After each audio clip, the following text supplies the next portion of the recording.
of the Constitution, the existing Constitution, is a revised version of what was in the 1980 Constitution, which was more elaborate, and it was attempted to give the citizenry involvement in the political process.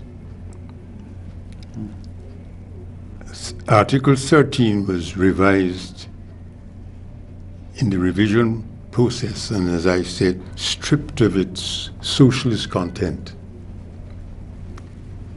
But the main purpose has not been achieved in terms of the involvement of civil society. And the problem therein lies in who will represent civil society, which are the organizations that can claim to represent civil society. And as a result of that unanswered question, Article 13 has never been given any kind of effect, and it remains just an article in the Constitution unfulfilled. How is civil society, the civil society, going to be represented on that body? How are they going to be chosen?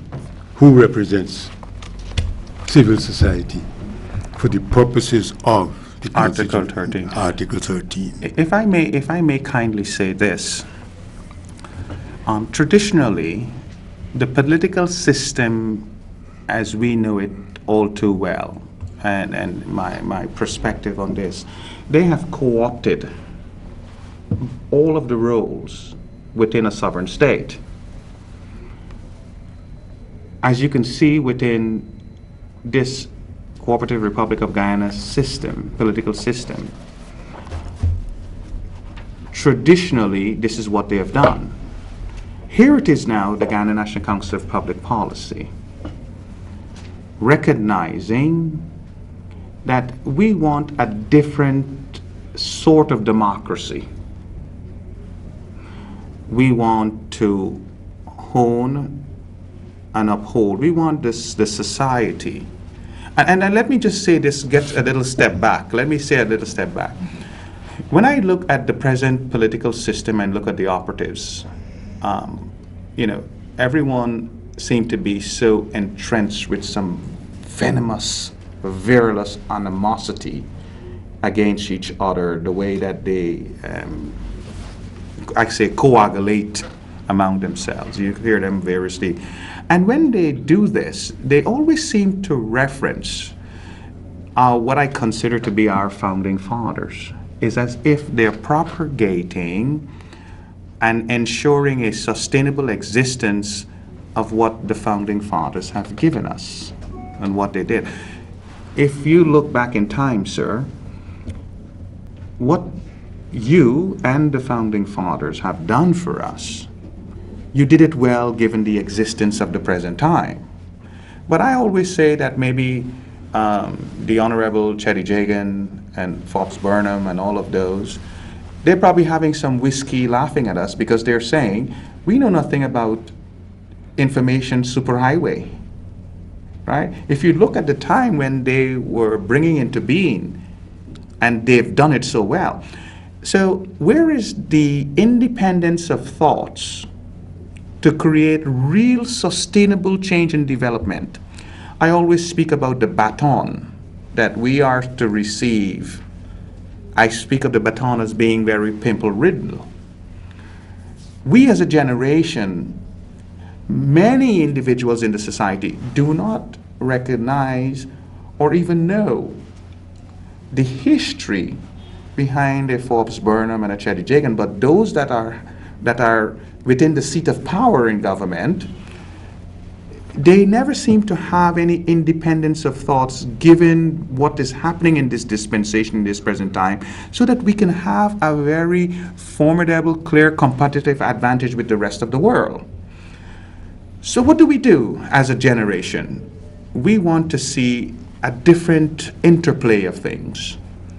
Article 13. Let me go to Article 13. Yeah. I'd like to punctuate Dr. Thomas because he had senior counsel there and then he knocked him for 6. With respect, for my vendors, students of secondary schools, even their teachers, and for those who don't normally bother. Senior Counsel Pollard, this is what it says today. The principal objective of the political system of the state, you hear me, students, is to establish an inclusionary democracy. They took out socialist democracy. Right. By providing increasing opportunities, let's deal with what we have, Senior Counsel, for the participation of citizens. They say by providing increasing opportunities for the participation of citizens and their organizations in what? In the management and decision-making processes of the state. Does that happen? With particular emphasis on those areas of decision-making that directly affect your well-being. I go back to this. Increasing opportunities for the participation of citizens and their organizations in the management and decision-making processes of the state. Citizens and their organizations. Article 13, boys and girls, ladies and gentlemen. Your reservation again, BRYNMOR, Pollard? Very laudable intention. But the problem is, how does one give effect to Article 13? Why that has give effect? Well, that has avoided the decision makers since the introduction of the Constitution. They say here citizens and their organizations. That's right. How are the representatives of the citizens going to be chosen? This is the stumbling block. I see. Because I heard Dr. Rupert Rupner-Ryan, I've heard Christopher Ram, I've heard critics and others allude to this article. Very laudable. This is where we will come in. That's right. And court cases have been launched using this. The TUC used this. But again, from my simple mind, sir, your reservation. My lies in reservation, how are they going to be represented on this body? They have to be chosen. And chosen by whom? Because there are so many organizations representing civil society.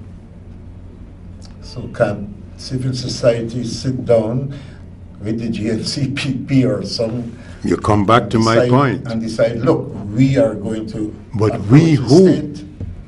We who will represent? No. You You have to decide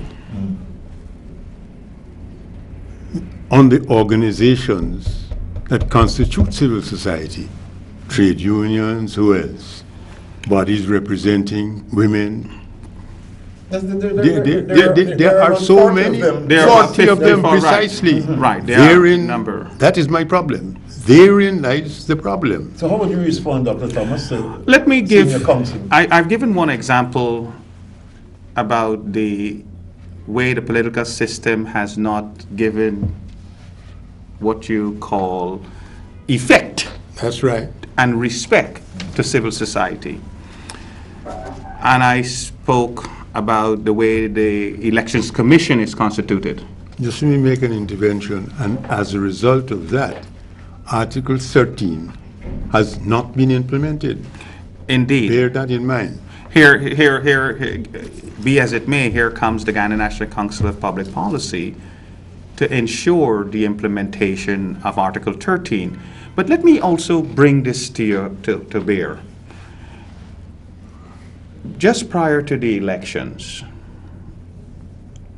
several civil society groups and individuals that included a group of concerned religious elders, the Guyana Trades Union Congress, the Guyana National Council on Public Policy, we instituted, through our advocacy and program department, a lawsuit, the lawsuit that we brought against the political system under the auspices of Article 13, in specifically not limited to that. And the reason the Guyana Trades Union Congress was involved in there, the Constitution specifically provides for and has constitutionalized a subvention to the Guyana Trades Union Congress. If you understand the functions of the Guyana Trades Union Congress, it's involved in education, the Cultural Labor College and all this stuff. The government deconstitutionalized or took away that subvention, the serious detriment and effect that that had on a wide-ranging set of individuals, people who come from riverine areas, very poor families and kids, who may have had difficulties in high school, who were going to, even Minister Robert Prasad, I understand, had the privilege Yes, he passed of through. going to the Critchlow Labour You're College. saying that in this Constitution, 2003, as amended 2003, there is some article dealing with the subvention for the Critchlow Labour College? No, there's not. No. Let me repeat this. Talk about deconstitutionalizing. The 1980 Constitution provides for subvention, specifically for subvention to trade unions. Which provision is that? There is the provision there in the Constitution there for trade unions. They do provide that, and the government at the time took away this subvention from so the detriment that is being suffered even to present day, and then what you have seen happen is that the government got involved with setting up and supporting these type of organizations. Yeah, may I make an intervention here? Yes, sir. I'm yet to be convinced about this point with regard to giving a subvention to I don't think the Constitution makes provision for that at all. The Constitution makes provision for subvention to trade unions. Does it? It does. It makes subventions for, I think it's Article 212, if I may kindly, Article 212. Back to this then. If the subvention is no longer provided for, that must be a breach of the Constitution. Indeed, and that's what we have alleged in the lawsuit. This is why the Guyana Trades Union Congress have joined into the lawsuit. Also, another thing, there were many church schools which the government took over.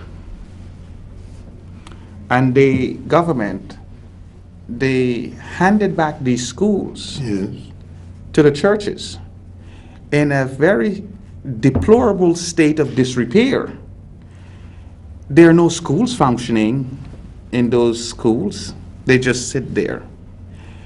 We feel as though that in of itself, it's a violation of our constitutional right to an education from primary to secondary, and you know all too well the Constitution provides for that. So if the government takes these institutions, they destroy them and give them back to the church, and we are not able to have the opportunity to use these facilities. This is when in our lawsuit, when we say the group of concerned religious elders, this is what they have pointed out. You're right. So when you speak about Article 13 and the giving of effect to it, it's not only that there's no effect given to Article 13, but there have been a lot of contraventions that took place, right? Where the responsibility the government has to civil society falls under Article 13, and they have denigrated, castrated, and cut off totally the obligations that were constitutionalized. Civil society, I'm sure you're advocating, should then revert to what the Constitution provides, however minimal sometimes, before there is further reform. Civil society should take up the cudgel either through litigation or, well, we don't go protesting, but advocacy. We've explored a bit Article 13. Are there any other articles you'd like to bring to the attention or to get from the senior counsel his views? 50? Well, yes, see, Article 50 of the Constitution. I remember 50, I have to learn that as a young teacher. Yeah, Article 50 of the Constitution, it speaks about the The supreme, The supreme organ of democratic power. That sounds like Mr. Burnham. And he had, I noticed he put Parliament at the bottom there. And the way it's listed, if you go back to the 1980 Constitution, the old which Constitution. we have here. This is what you should be doing, Yeah. Ladies and gentlemen, boys and girls in your organizations. Explore your Constitution now, because it impacts upon you, and we don't bother with it. We have to live. I know we have to buy the kerosene oil and the butter, but we have to have our representatives, even our MPs. I wonder how many of them have explored the Constitution, as the Gncpp will motivate others to do. I remember 13 here as a young teacher saying here that the supreme Organs, Article 50. 50, yes, organs of democratic power shall be the Parliament, the National Congress of Local Democratic Organs, NCLDO, the Supreme Congress of the People, Shades of China, the President and the Cabinet. Now, let me say something. In 2003, it was revised. It was revamped. Revamped to say the Parliament, the Supreme organs of democratic power are now the Parliament, the President and the Cabinet. Now, my layman's observation here, until you ask, or I ask you or senior counsel to come in, it says in the new, well, the revised, altered Constitution, the Supreme... Unconstitutionally altered. Okay, that's a whole discussion by itself. The supreme organs of democratic power in Guyana shall be the Parliament, the President, the Cabinet. But my layman's observation is this. The Parliament consists of the President and the National Assembly. You're absolutely This correct. is where it is. So he has two mentions here in a way. Yeah. Over to you, yes. Yeah. Senior Counsel Pollard, would you like to make a comment on that kindly? Well, I suppose the only reason why they put the president is because he has a constitutional function to